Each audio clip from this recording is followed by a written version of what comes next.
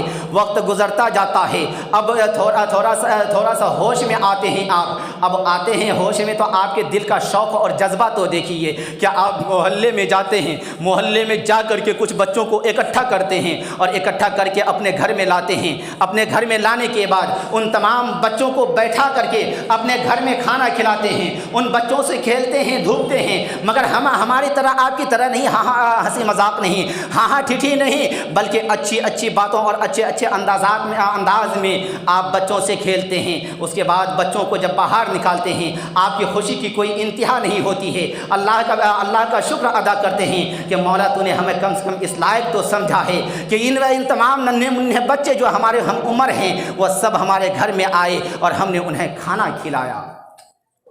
حضرات محترم یہی خواجہ غریب نواز کی عمر شریف کم و بیش 3 سے 4 سال کی ہے۔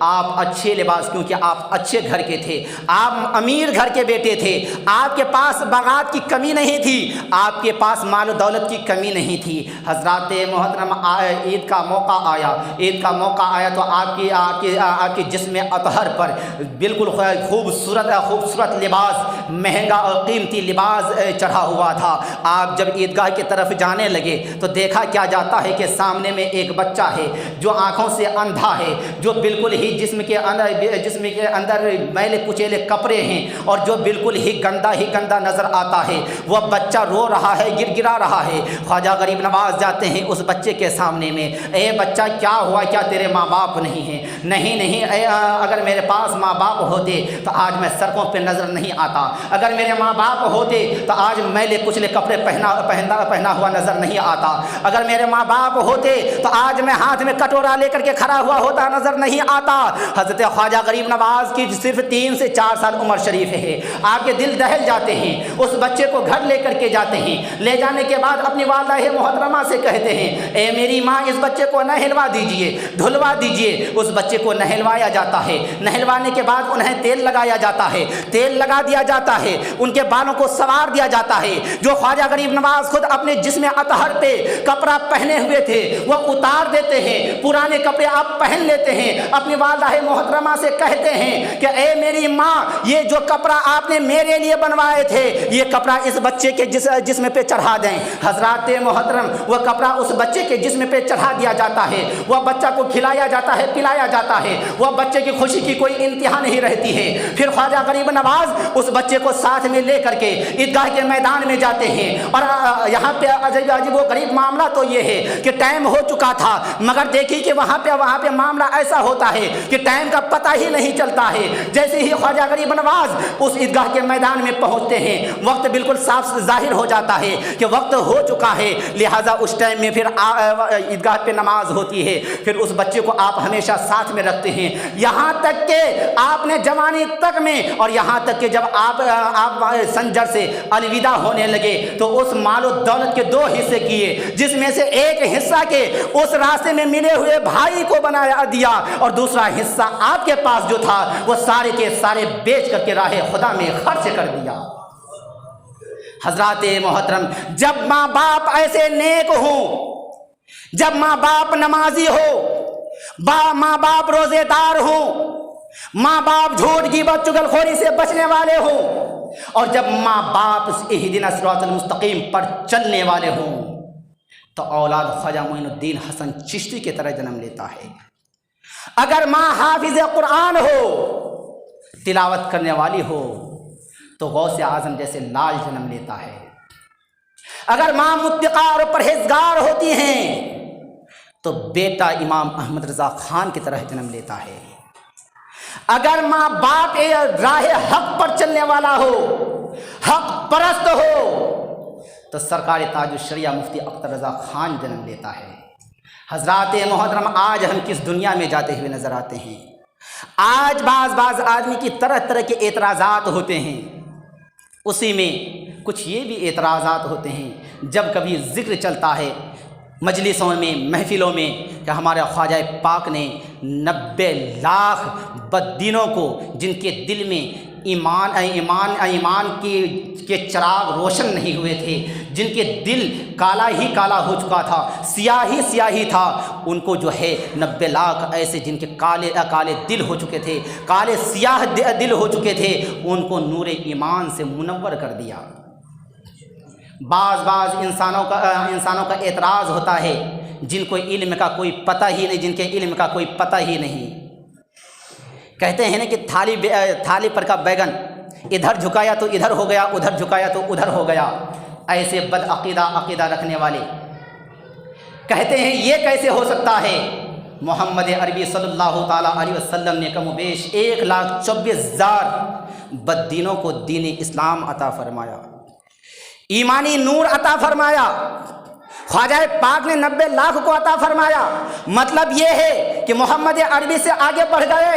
اے نادانوں، یاد رکھ لینا کہ ہمارے خواجہ پاک نے محمد عربی سے آگے نہ بڑھا۔ ہمارے خواجہ پاک اولاد رسول تھے، اولاد رسول ہیں، اولاد رسول قیامت تک رہیں گے۔ رسول کائنات کی نسل سے تھے، ہیں، رہیں گے۔ رسول نہیں بن سکتے، ہندوستان کے راجا ہیں، ہم سب کے خواجہ ہیں تو ہندوستان کے ہی راجا رہیں گے۔ اگر وہ خواجہ پاک رسول اعظم صلی اللہ تعالیٰ علیہ وسلم کے نواسا تھے، نواسا ہیں، قیامت تک نواسا ہی رہیں گے۔ مگر معاملہ کیا ہے؟ حضرات محترم، ایک عالم دین ہے، وہ کھڑا ہو کر کے ایک پیغام دیتا ہے، وہ پیغام ہمارے قوم مسلم وہ پیغام کو عام کرتی ہے۔ عام کرنے کے بعد ہوتا کیا ہے؟ کوئی وہ عوام کی باتوں کو سن کر کے ایمان لے آتا ہے، کوئی ان باتوں کو سن کر کے اپنے گناہوں سے توبہ کر دیتا ہے، کوئی ان باتوں کو سن کر کے، ایک عوام کی باتوں کو سن کر کے، عالم کی باتوں کو سن کر کے نہیں، عوام کی باتوں کو سن کر کے وہ اپنے تمام غلط فہمیاں کو چھوڑ دیتا ہے، بھلا دیتا ہے، غلط فہمیاں کو ایک راستے کو بھلا دیتا ہے۔ اور پھر وہاں پہ جب یہ باتیں ہوتی ہے، وہ سامنے والا کیا کہتا ہے جب پوچھا جاتا ہے، یار تو اتنا گنہگار تھا، تو اتنا بیکار انسان تھا، تو اتنا غلط فہمیوں کا شکار بنا ہوا تھا، تو نے ان باتوں کو چھوڑ کر کے، تمام گناہوں کو چھوڑ کر کے، اور تو نے راہ حق کو کیسے اپنا لیا؟ فوراً کہتے ہیں کہ میرا ایک دوست ہے جو وہ فلاں آدمی ہے، وہ جو ہے مجھے اچھی باتیں بتاتا رہا، اچھی راہوں کو دکھاتا رہا۔ ایک دن بتایا ہم نے نہیں مانا، دوسرے دن بتایا نہیں مانا، تیسرے دن بتایا نہیں مانا، چوتھے دن جب انہوں نے بتایا تو میرے تختی دل نے یہ جواب دیا، اے شخص آخر وجہ کیا ہے؟ وہ تیرا دوست ہے، تم سے یہ بھی وہ خوف نہیں کرتا، میرا دوست مجھ سے ناراض ہو جائے گا، میرا دوست مجھ سے دور ہو جائے گا، بلکہ ایک ہی باتوں کو بار بار کہتا رہا۔ آخر وجہ کیا ہے؟ لاسٹ میں ایک دن میں نے اپنے در و دماغ میں ان باتوں کو دہرائی کہ آخر وجہ کیا ہے کہ ایک ہی باتوں کو وہ بار بار میرے در و دماغ میں بیٹھانے کی کوشش کر رہا ہے، اس میں آخر کوئی نہ کوئی سچائی تو ہے۔ میں نے ان باتوں پہ غور و فکر کیا، اللہ اس کے رسول کو میں نے حاضر و ناظر سمجھا۔ حاضر و ناظر سمجھنے کے بعد ہم نے ایک بات کو دماغ میں لیا، ایک نہ ایک دن ہمیں مرنا ہے، ایک نہ ایک دن ہمیں مٹی کے اندر جانا ہے۔ اور سب سے بڑی بات تو یہ ہے کہ جب ہم دنیا میں نہیں تھے، ہمیں دنیا میں لایا گیا، جب ہم دنیا میں لائے گئے پھر ہمیں دنیا سے جانا ہے۔ آخر وہ کون ہے جس نے ہمیں دنیا میں بھیجا؟ آخر وہ کون ہے جو دنیا میں ہمیں عزت و شہرت عطا فرمائی؟ آخر وہ کون ہے جو پھر ہمیں دنیا سے ختم کر دے گا، یعنی کہ زمین کے اندر ہمیں دفن کر دے گا؟ آخر وہ کوئی نہ کوئی ذات تو ہے، کوئی ایسی شان والی شخصیت تو ہے۔ لہٰذا ایسا کیا جائے کہ یہ جو ہم غلط کرتے ہیں یہ باطل ہے، کیونکہ اللہ رب کعبہ کی پکڑ بڑا سخت ہوتی ہے۔ لہٰذا ہمیں ان باتوں سے توبہ کر دینا چاہیے، ہمیں گناہوں سے بچ جانا چاہیے۔ وہ گناہوں سے بچ جاتا ہے، بے نمازی تھا نمازی ہو جاتا ہے، بے روزے دار تھا روزے دار ہو جاتا ہے، وہ گناہوں میں ملوث تھا گناہوں میں ڈوبا ہوا تھا، وہ گناہوں سے دور ہو جاتا ہے۔ اب وہ انسان سے پوچھتا ہے کہ بھئی تم نے یہ ساری چیزیں پائی کہاں سے؟ کہتے ہیں میرا فلاں دوست ہے، انہوں نے بتایا تھا۔ کیا وہ عالم دین ہے؟ نہیں، عالم دین نہیں ہے۔ اب وہاں پہ یہ کہا جائے کہ جب وہ عالم دین نہیں ہے تو انہوں نے آپ کو سمجھایا کیسے، انہوں نے آپ کو بتایا کیسے؟ وہ شخص فوراً آتا ہے اپنے دوست کے پاس میں، کہتا ہے کہ بھئی آپ نے مجھے بتایا کیسے؟ وہ کہتے ہیں کہ اے شخص، میں کوئی عالم دین نہیں ہوں مگر عالم دین کی صحبت میں بیٹھنے والا ہوں، میں عالم دین نہیں ہوں مگر عالم دین ہمیں جو بات کہتے ہیں ان باتوں کو میں اپنے تختی دل پر اتار لیتا ہوں، اور جن باتوں کو میں اپنے تختی دل پر اتار لیتا ہوں میں کوشش کرتا ہوں اپنے دوست و احباب میں، اپنے رشتہ دار میں، اپنے قریبیوں میں، اپنے دوری والوں میں، سب میں ان باتوں کو پھیلاؤں۔ اور میری نیت تو یہ رہتی ہے اگر ہمارے دوستوں میں سے اگر کسی نے بھی ایک بات کو بھی عمل میں لے لیا تو وہ بات سے وہ بھی گناہوں سے پاک ہو جائے گا، گناہوں سے دور ہو جائے گا، گناہوں سے بچ جائے گا، اور بچے گا وہ ثواب ملے گا مجھے، یعنی کہ وہاں پہ گناہ سے بچ رہا ہے وہ اور ثواب مل رہا ہے ان کو. اب وہاں پہ یہ دیکھا جائے گا, وہ یہ کہے گا کہ وہ شخص خود ہی ایمان کو جو ہے ان کے دل میں ایمانی جذبہ دلایا. وہ شخص کہے گا نہیں نہیں, ایسا ہرگز نہیں ہو سکتا ہے, میری کیا اوقات کہ میں ان کے دلوں میں ایمانی جذبہ دوں. اگر ہمیں مولانا صاحب نہیں بتاتے, ایمان کے بارے میں نہیں بتاتے, اکرام کے بارے میں نہیں بتاتے, شان و شوکت کے بارے میں نہیں بتاتے, قیامت کے بارے میں نہیں بتاتے, قبر و حشر کے بارے میں نہیں بتاتے, حساب و کتاب کے بارے میں نہیں بتاتے, تو ہمارے دل میں یہ باتیں آتی نہیں, اور آتی نہیں تو ہم تمہیں بتاتے نہیں. لہٰذا یہ ساری باتیں تو ہم نے عالم دین سے سیکھا. جب عالم دین کے پاس آتے ہیں کہتے ہیں حضرت آپ نے کہاں سے سیکھا؟ ہم نے کہہ دیا دارالعلوم میں جا کر کے سیکھا. انہوں نے کہا کہ دارالعلوم میں کیا آپ نے خود سیکھ لیا؟ نہیں, ہم نے بھی اپنے استاد محترم سے سیکھا ہے, انہوں نے ہمیں پڑھایا, ہم نے آپ کو بتایا, انہوں نے آپ کو بتایا. مطلب یہ ہے کہ ایک شخص گناہوں سے توبہ کرتا ہے, ان کا ذریعہ لگتے لگتے کافی دور تک چلا جاتا ہے, یعنی کہ سینکڑوں کے تعداد میں ان کا ذریعہ بن جاتا ہے. حضرات محترم, اب وہاں پہ یہ کہا جائے کہ یار تو اپنے استاد سے بڑا ہو گیا, یار تو اپنے استاد کے بھی استاد سے بڑا ہو گیا, تو ان سے بڑا جاہل گوار کوئی نہیں ہو سکتا, کیونکہ انہوں نے اپنی باتوں کو نہیں رکھا ہے, بلکہ جو عالم دین نے کہا ان باتوں کو رکھا ہے. کیونکہ عالم دین نے بھی اپنی باتوں کو نہیں رکھا ہے, بلکہ جو اللہ اس کے رسول کا فرمان تھا اسی باتوں کو عالم دین نے آپ تک رکھا ہے. لہذا جب وہ بات آپ کے دوبارہ کوئی ایمان لائے, آپ کے دوبارہ کوئی گناہوں سے بچیں, نام آپ کا ہوگا, مگر وہ کام اصل میں کن کا تھا؟ آپ کے علماء کرام کا تھا. حضرات محترم, اسی طرح سے جب پیغمبر اعظم علیہ الصلوۃ والسلام کے پیارے نواسا خواجہ معین الدین حسن چشتی رضی اللہ تعالی عنہ نے جب 90 لاکھ بددینوں کو دین کی دولت عطا فرمائی, حکم مصطفیٰ کریم علیہ الصلوۃ والسلام کا تھا, فرمان مصطفیٰ کریم علیہ الصلوۃ والسلام کا تھا. اس کا کانٹیکٹ مدینہ شریف سے تھا. مصطفیٰ کریم علیہ الصلوۃ والسلام سے خواجہ پاک محبت کرتے تھے, اور خواجہ پاک سے مصطفیٰ کریم علیہ الصلوۃ والسلام محبت کرتے تھے. خواجہ پاک رب ذوالجلال سے محبت کرتے تھے, اور رب ذوالجلال خواجہ پاک سے محبت فرمایا کرتا تھا. لہذا اسی محبت کا بدلہ رب کعبہ نے یہ دیا کہ اے معین الدین, تو ہندوستان کے اندر جانا تیرا کام ہے, اور اس دنیا کو تیرے قدموں میں ڈالنا میرا کام ہے. حضرات محترم, تو خواجہ غریب نواز نے تو صرف کوشش کی, بتایا, خواجہ پاک کے قدموں میں ان تمام کو تو لانا اللہ اس کے رسول نے کیا. لہذا حضرات محترم, خواجہ پاک نے جب اپنے کردار کو, حسن اخلاق کو, عادات کو جب ہمارے درمیان چھوڑا, تو سخت سے سخت آدمی بھی آپ کے قدموں میں آ کر کے گر گیا. کیونکہ خواجہ پاک نے اپنی سیرت کو پیش نہیں کیا, بلکہ وہ سیرت مصطفیٰ کو پیش کیا. قرآن مقدس میں اللہ تعالیٰ ارشاد فرماتا ہے, لقد کان لکم فی رسول اللہ اسوۃ حسنہ. اے دنیا والو, تمہارے لیے جو آئیڈیل بنا کر کے بھیجا ہے,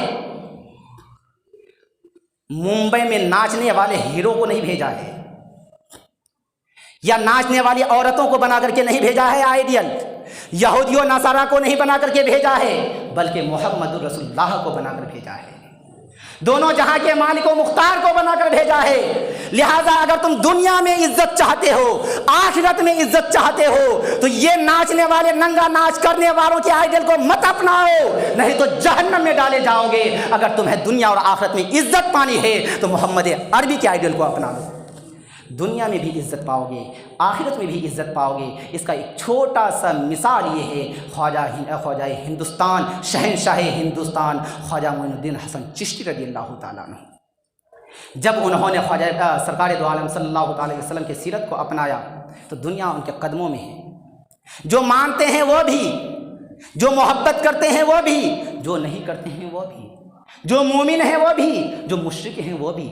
آخر وجہ کیا ہے؟ اس وجہ سے کہ انہوں نے کردار مصطفیٰ کو دکھایا, کردار مصطفیٰ کو اپنایا. لہٰذا معزز سامعین کرام, میں آپ سے مؤدبانہ اپیل کرنا چاہتا ہوں کہ اگر آپ زندگی میں اور آخرت میں عزت بھی چاہتے ہیں, اور شان و شوکت بھی چاہتے ہیں, بلندی بھی چاہتے ہیں, تو دنیا دار کے آئیڈیل کو چھوڑیے, مدینے کے تاجدار کے آئیڈیل کو اپنائیے. تو حضرات محترم، لہٰذا اللہ تعالیٰ کی بارگاہ مقدسہ میں دعا ہے کہ مولا ہمیں بولنے میں، آپ حضرات کو سننے میں کسی بھی قسم کی کوئی غلطیاں ہوئی ہو تو اپنے فضل و کرم سے معاف عطا فرما، اور ان بیانوں پہ سب سے پہلے مجھے خود کو عمل کرنے کی توفیق عطا فرما، میرے بعد میرے تمام مسلمان بھائی بہنوں کو عمل کرنے کی توفیق و رفیق عطا فرما۔ استغفر اللہ ربی من کل ذنب واتوب الیہ۔ السلام علیکم ورحمۃ اللہ تعالیٰ وبرکاتہ۔ اپنے صفوں کو درست کر لیجیے، کھڑے ہو